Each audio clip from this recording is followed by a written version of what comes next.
I'm AJ Jaswell, and I'm presenting on SAT testing scores in Alabama.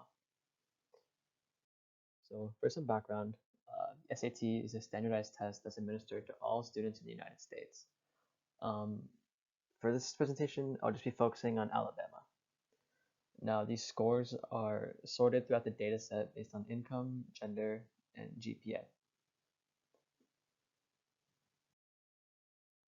To understand data being presented, an abstraction of the properties must be made. Name is a string value denoting the demographic which SAT data is being drawn from, which can help draw conclusions between different groups.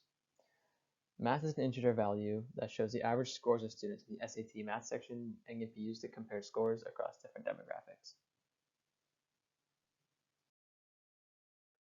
So to effectively analyze the data set, a data map can be created to break it down. As you can see in this list, for the key GPA, there are different integer values associated with the different GPAs. And for the key gender, there are different integer values associated for male and female for average scores on the SAT. However, there are some limitations to the data being used in this project. There is a small sample size, roughly 3,000 students total. It's also limited to the state of Alabama, so it does not include information from other states or international test scores. This data is also being taken from 1 year of testing scores, which is 2005. And since 2005, the SAT has changed, so some of the data may not be pertinent to the current test, current scenario, but is still useful regardless. So for the first question, do Alabama students with families of a higher income bracket score higher in the SAT math section?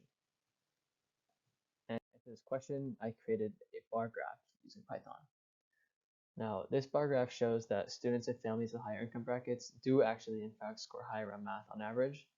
However, you can see here that it's not by an outstanding margin, with the difference being around 40 to 50 points from the 20K to 40K to 60K to 80K region.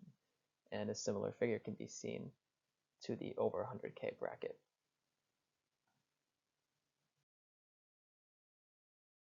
So for the second question, is this data set biased towards either sex?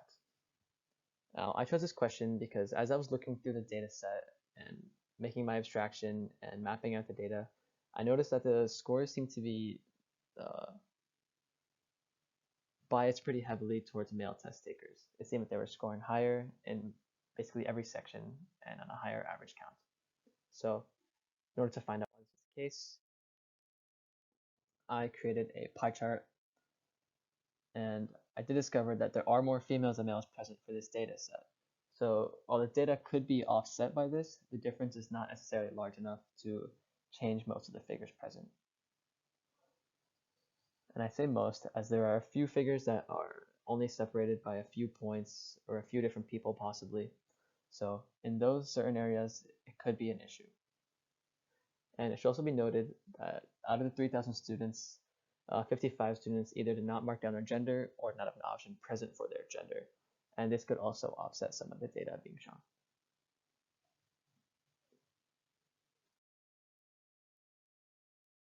For my third question, I wanted to find out, do students with a higher GPA score better on the verbal section on average?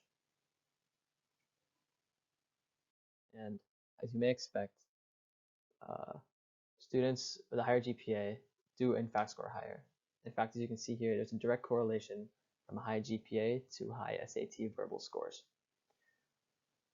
And as I also noted, this effect seems to be more pronounced towards the lower end of grades, the C to B bracket. If you look at the A and A plus brackets, these are actually pretty close here. Maybe difference only a few points, but the difference from C to B seems almost around 100 points on scale. So a direct correlation to performance in school to performance on the SAT can be seen here. Now, what are the impacts on the stakeholders? What are the implications of this data? I think that there can be some concerns raised over the overall fairness of standardized testing shown by this data. Families in lower income brackets might be very interested to hear how they may be at a natural disadvantage when it comes to standardized testing.